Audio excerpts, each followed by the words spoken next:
Capítulo 6. Alimentação imprópria, causa de doenças. Herança e degenerência. O homem surgiu das mãos do seu Criador, perfeito em estrutura e belo na forma.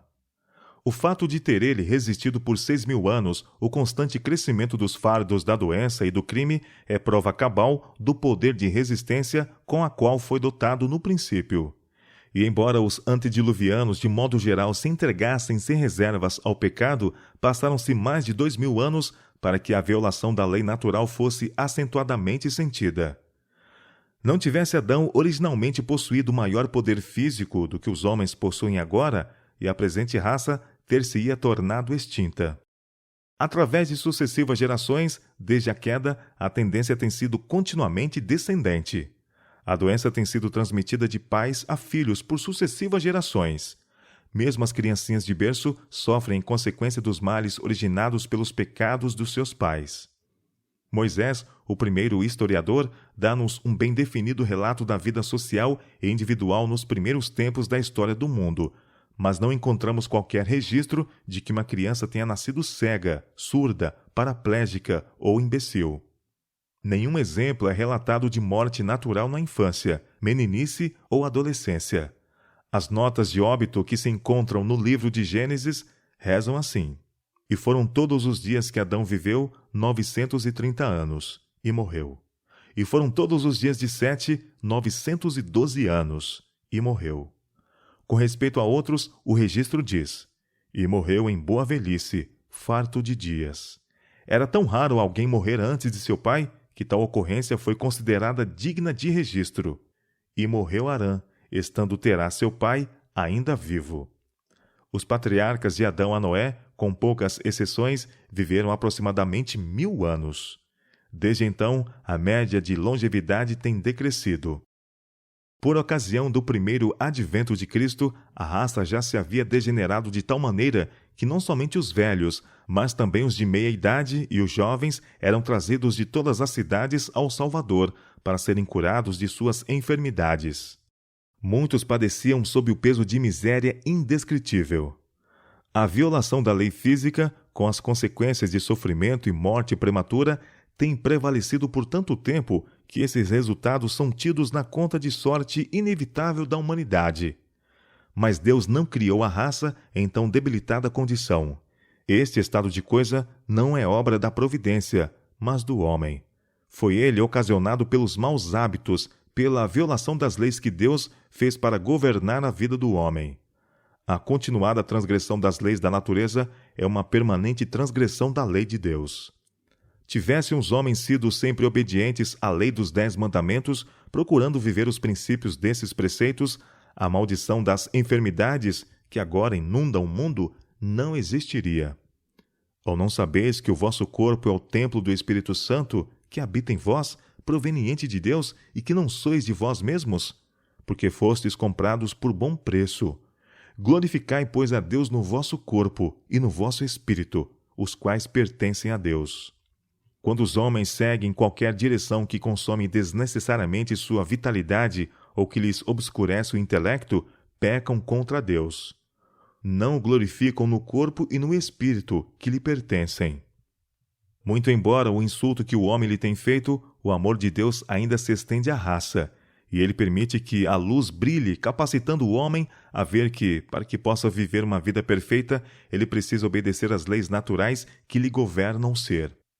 Quão importante é, então, que o homem ande nessa luz, exercitando todas as suas faculdades, tanto do corpo como da mente, para a glória de Deus. Achamo-nos em um mundo contrário à retidão ou à pureza de caráter, e especialmente ao crescimento na graça. Em tudo que olhamos, observamos poluição e corrupção, deformidade e pecado. Quão oposto a tudo isso a obra que deve ser executada em nós justamente antes de recebermos o dom da imortalidade. Os eleitos de Deus devem permanecer incontaminados em meio da corrupção prevalecente ao seu redor nestes últimos dias. Seu corpo deve tornar-se santo, puro seu espírito. Se esta obra deve ser realizada, deve ela ser empreendida imediatamente, zelosa e inteligentemente. O Espírito de Deus terá que exercer perfeito controle, influenciando cada ação. Os homens poluíram o templo da alma, e Deus os conclama a despertarem e esforçar-se com todas as suas energias para reconquistar sua varonilidade dada por Deus. Coisa alguma, a não ser a graça de Deus, pode convencer e converter o coração. Somente dele podem os escravos dos hábitos obter força para romper as algemas que os prendem. É impossível ao homem apresentar o seu corpo em sacrifício vivo, santo e agradável a Deus, enquanto persistir na condescendência com hábitos que o privam do vigor físico, mental e moral. De novo diz o apóstolo: E não vos conformeis com este mundo, mas transformai-vos pela renovação do vosso entendimento, para que experimenteis qual seja a boa, agradável e perfeita vontade de Deus. Ignorância voluntária das leis da vida. A estranha ausência de princípios que caracterizam esta geração e que pode ser observada em seu desrespeito às leis da vida e da saúde é de causar pasmo. Prevalece a ignorância sobre este assunto, enquanto a luz está brilhando em torno deles. No que respeita à maioria, sua principal preocupação é: que comerei? Que beberei e com que me vestirei? Não obstante tudo o que é dito e escrito sobre como devemos tratar o nosso corpo, o apetite é a grande lei que governa homens e mulheres em geral. As faculdades morais são enfraquecidas porque os homens e as mulheres não vivem em obediência às leis da saúde, nem fazem deste assunto um dever pessoal. Os pais transmitem a seus descendentes seus próprios hábitos pervertidos, e enfermidades repulsivas poluem o sangue e deprimem o cérebro. A maioria dos homens e mulheres permanecem na ignorância das leis de seu ser e toleram o apetite e as paixões às expensas do intelecto e da moral, e parecem dispostos a permanecer na ignorância do resultado de sua violação das leis da natureza.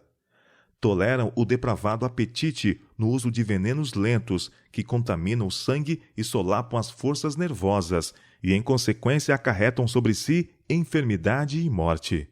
Seus amigos chamam ao resultado desta conduta a dispensação da providência. Nisto insultam o céu. Rebelaram-se contra as leis da natureza e sofreram a punição desse procedimento abusivo. Sofrimento e mortalidade predominam agora por toda parte, especialmente entre as crianças. Quão grande é o contraste entre esta geração e os que viveram durante os primeiros 2000 anos. Resultados sociais do apetite descontrolado. A natureza protestará contra toda transgressão das leis da vida. Ela suporta os abusos até onde pode, mas finalmente vem a retribuição e cai tanto sobre as faculdades físicas como sobre as mentais. Nem finda com o transgressor. Os efeitos de sua tolerância são vistos em sua descendência, e o mal se transmite de geração a geração. A juventude de hoje é uma segura indicação do futuro da sociedade, e vendo essa juventude, que podemos esperar para o futuro? Na maioria são amigos de divertimentos e avessos ao trabalho. Falta-lhes coragem moral para negarem-se a si mesmos e atenderem aos reclamos do dever. Eles têm apenas pouco domínio próprio e ficam excitados e irados nas menores oportunidades. Muitos em cada idade ou fase da vida não possuem princípio ou consciência, e com seus hábitos e ociosidade e dissipação entregam-se aos vícios e corrompem a sociedade, até que nosso mundo se torne uma segunda Sodoma. Se os apetites e paixões estivessem sob o controle da razão e da religião, a sociedade apresentaria um aspecto inteiramente diverso. Jamais foi desígnio de Deus que a presente lamentável condição de coisas existisse. Ela existe como resultado da brutal violação das leis da natureza. Violada as leis natural e espiritual. A muitos dos aflitos que foram curados, disse Cristo: não peques mais, para que não te suceda alguma coisa pior. João capítulo 5, verso 14. Assim ensinou que a doença é o resultado da violação das leis de Deus, tanto naturais como espirituais. Não existiria no mundo a grande miséria que há se tão somente os homens vivessem em harmonia com o plano do Criador. Cristo fora o guia e mestre do antigo Israel e ensinara-lhe que a saúde é o prêmio da obediência às leis divinas. O grande médico que curava os doentes da Palestina falara a seu povo da coluna de nuvem, dizendo-lhe o que devia fazer e o que Deus faria por ele. Se ouvires atento a voz do Senhor teu Deus, disse, e obrares o que é reto diante de seus olhos, e inclinares os teus ouvidos aos seus mandamentos, e guardares todos os seus estatutos, nenhuma das enfermidades porei sobre ti, que pus sobre os egípcios, porque eu sou o Senhor que te sara. Êxodo capítulo 15, verso 26. Cristo deu a Israel definidas instruções acerca de seus hábitos de vida, e assegurou-lhe, e o Senhor te desviará toda a enfermidade. Deuteronômio capítulo 7, verso 15. Quando cumpriram as condições, verificaram-se as promessas. Entre as suas tribos não houve um só enfermo. Salmo 105, verso 37. Estas lições são para nós. Há condições que devem ser observadas por todos os que queiram conservar a saúde. Cumprem aprenderem todos quais são essas condições. Deus não se agrada da ignorância com respeito às suas leis, sejam naturais, sejam espirituais. Devemos ser cobreiros seus para a restauração da saúde do corpo, bem como da alma. Sofrimento procurado. A família humana tem atraído sobre si enfermidades de várias espécies, em virtude de seus próprios hábitos errôneos. Não tem procurado saber como viver de maneira saudável, e sua transgressão das leis tem produzido um deplorável estado de coisas. Raramente as pessoas têm atribuído os seus sofrimentos à sua verdadeira causa, seu próprio mau procedimento. São condescendentes na intemperança no comer e fazem do apetite um deus. Em todos os seus hábitos têm eles manifestado descuido em relação à saúde e à vida, e quando, como resultado, são acometidos de enfermidades, procuram crer que Deus é o autor disto, quando sua própria conduta má propiciou o inevitável resultado. A moléstia nunca vem sem causa. O caminho é preparado e a doença convidada pela desconsideração para com as leis da saúde. Muitos sofrem em consequência da transgressão dos pais. Conquanto não sejam responsáveis pelo que seus pais fizeram, é, no entanto, seu dever procurar verificar o que é e o que não é a violação das leis da saúde. Devem evitar os hábitos errôneos de seus pais e, mediante uma vida correta, colocar-se em melhores condições. O maior número, todavia, sofre devido à sua própria direção errônea. Desatendem aos princípios sanitários por seus hábitos de comer e beber, vestir e trabalhar. Sua transgressão das leis da natureza produz os infalíveis resultados. E ao sobrevir-lhes a doença, muitos não atribuem seu sofrimento à verdadeira causa, mas murmuram contra Deus por causa de suas aflições. Mas Deus não é o responsável pelo sofrimento que se segue ao menosprezo da lei natural. A intemperança no comer é muitas vezes a causa da doença, e o que a natureza precisa mais é ser aliviada da indevida carga que lhe foi imposta. Enfermidades seguem a condescendência para com o apetite. Muitas pessoas chamam sobre si a doença pela condescendência consigo mesmas. Não têm vivido segundo as leis naturais ou os princípios da estrita pureza. Outros têm desconsiderado as leis da saúde em seus hábitos de comer e beber, vestir ou trabalhar. A mente não se gasta nem se abate tanto em resultado de diligente aplicação e duro estudo, como em virtude de comer alimentos impróprios em horas impróprias e pelo descuido e desatenção às leis da saúde. Estudo diligente não é a principal causa da debilitação das faculdades mentais. A causa principal é o regime dietético inapropriado, refeições irregulares, falta de exercício físico. Comer e dormir em horas irregulares minam as forças cerebrais. Muitos estão sofrendo e muitos estão indo para a sepultura por causa de condescendência com o apetite. Comem o que mais satisfaça o seu pervertido paladar, assim enfraquecendo os órgãos digestivos e prejudicando sua faculdade de assimilar o alimento que deve sustentar a vida. Isto produz enfermidade aguda e, não raro, segue-se a morte. O delicado organismo do corpo é gasto por práticas suicidas daqueles que têm a obrigação de saber melhor. As igrejas devem ser firmes e fiéis à luz que Deus tem dado. Cada membro deve trabalhar inteligentemente a fim de afastar de sua vida prática todo apetite pervertido, preparando o caminho para a embriaguez. Muitas vezes a intemperança começa no lar. Pelo uso de alimentos condimentados, não saudáveis, enfraquecem-se os órgãos digestivos, criando-se um desejo de comida ainda mais estimulante. Assim se educa o apetite a desejar continuamente alguma coisa mais forte.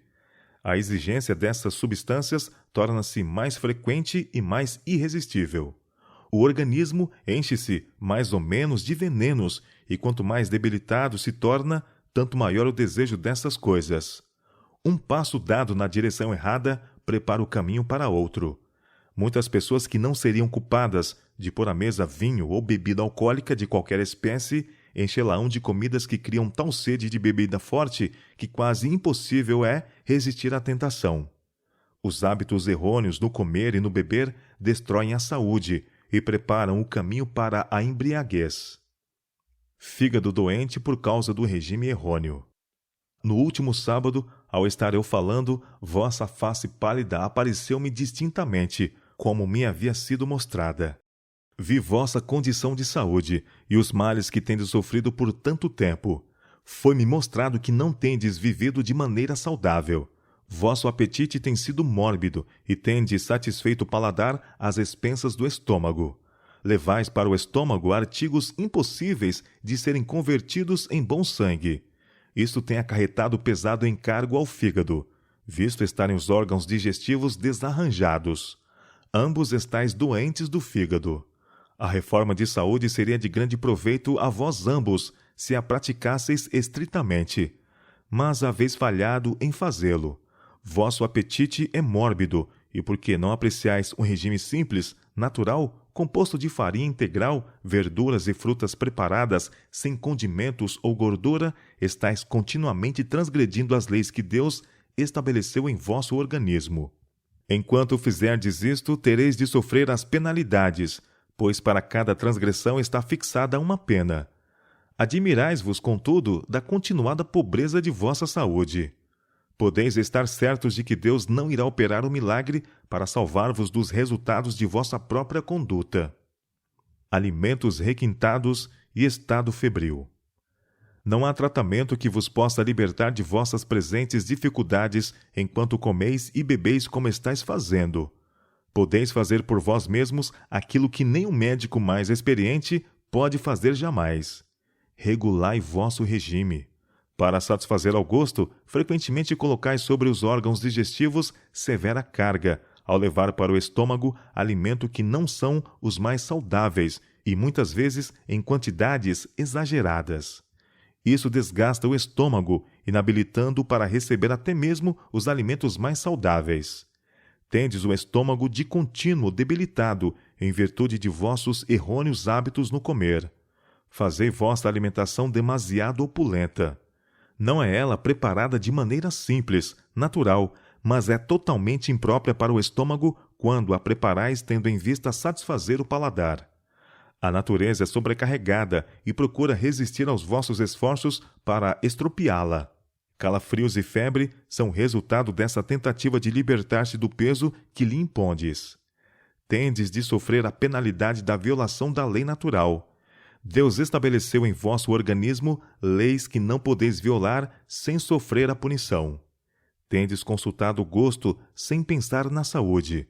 Haveis feito algumas mudanças, mas haveis dado apenas os primeiros passos na reforma do regime. Deus requer de nós temperança em todas as coisas. Portanto, quer comais ou bebais, ou façais qualquer outra coisa, fazei tudo para a glória de Deus. Culpando a providência. De todas as famílias que conheço, nenhuma necessita mais dos benefícios da saúde do que vós outros. Gemeis de dor e prostração que não sabeis a que atribuir, e procurais submeter-vos com a máxima boa vontade, achando que o sofrimento é a sorte que a providência determinou. Se pudesseis ter vossos olhos abertos e pudesseis ver os passos dados em vossa vida e que levaram diretamente ao vosso presente estado de precária saúde, haveria de vos causar espanto vossa cegueira em não ver antes o estado real do caso. Tendes criado apetite antinatural e não desfrutais de vosso alimento metade do prazer que teríeis se não houvesseis usado erradamente vosso apetite. Tendes natureza pervertida e estáis sofrendo as consequências, e que dolorosas elas têm sido. O preço de uma boa refeição. A natureza suporta os abusos sem resistência. até onde pode. Então desperta e faz forte esforço para libertar-se dos embaraços e maus tratos que tem sofrido. Sobrevém então dores de cabeça, calafrios, febre, nervosismo, paralisias e outros males demasiados numerosos para serem mencionados. Uma conduta errada no comer ou beber acaba com a saúde e com isto o prazer da vida. Oh, quantas vezes tendes tomado o que chamais uma boa refeição às expensas de um organismo febricitante, perda de apetite e perda de sono. Incapacidade de desfrutar uma boa alimentação, noite mal dormida, horas de sofrimento, tudo por causa de uma refeição em que o gosto foi satisfeito. Milhares têm sido tolerantes com seu pervertido apetite, comendo uma boa refeição, como chamam, e como resultado têm portado febre ou alguma outra enfermidade aguda e morte certa. Esse foi um prazer adquirido a elevado preço. No entanto, muitos têm feito isto, e esses assassinos de si mesmos têm sido louvados por seus amigos e pelo ministro e conduzidos diretamente ao céu após sua morte. Que pensamento! Glutões no céu! Não, tais pessoas jamais entrarão pelos portais de pérola da cidade dourada de Deus. Jamais serão exaltadas à mão direita de Jesus, o precioso Salvador, o homem sofredor do Calvário, cuja vida foi de constante abnegação e sacrifício. Há um lugar indicado para tais pessoas entre os indignos, aqueles que não têm parte na vida melhor, a herança imortal. Efeitos da alimentação imprópria sobre a disposição. Muitos defraudam sua disposição pelo comer impróprio. Devemos ser tão cuidadosos em aprender as lições da reforma de saúde como somos em ter nossos estudos devidamente preparados, pois os hábitos que adotamos nesta direção ajudam a formar nosso caráter para a vida futura. É possível alguém danificar sua experiência pelo uso mórbido do estômago. Apelos para a reforma. Onde tem havido condescendência com hábitos errôneos, não deve haver demora em reformá-los. Quando a dispepsia tem sido o resultado do maltrato infligido ao estômago, façam-se cuidadosos esforços para conservar o resto da resistência das forças vitais, afastando toda a sobrecarga. Talvez o estômago nunca recupere inteiramente a saúde depois de longo tempo de maltrato, mas uma correta orientação no regime dietético poupará posterior debilidade, e muitos se recuperarão mais ou menos. Não é fácil prescrever regras que se adaptem a todos os casos, mas, atendendo aos sãos princípios no comer, podem-se operar grandes reformas, e a cozinheira não precisa labutar continuamente para tentar o apetite. A sobriedade na alimentação é recompensada com vigor mental e moral. É também eficaz no domínio das paixões. Deve-se escolher o alimento que melhor proveja os elementos necessários para a edificação do organismo. Nesta escolha, não é guia seguro o apetite. Mediante hábitos de comer, o apetite se tornou pervertido. Muitas vezes exige alimento que prejudica a saúde e a enfraquece em lugar de avigorá-la. Não nos podemos guiar com segurança pelos hábitos da sociedade. A doença e o sofrimento que por toda parte dominam são em grande parte devido a erros populares com referência ao regime alimentar. Somente quando dermos atenção inteligente aos princípios do viver saudável, seremos habilitados a ver os males que resultam do regime impróprio. Os que, depois de reconhecerem seus erros, tiverem coragem para reformar seus hábitos, hão de experimentar que o processo da reforma exige lutas e muita perseverança. Uma vez educados os gostos, porém, reconhecerão que o uso de alimentos, que antes haviam considerado inofensivos, estivera pouco a pouco, mas de modo seguro, lançando bases para dispepsia e outras moléstias. Deus requer de seu povo crescimento progressivo.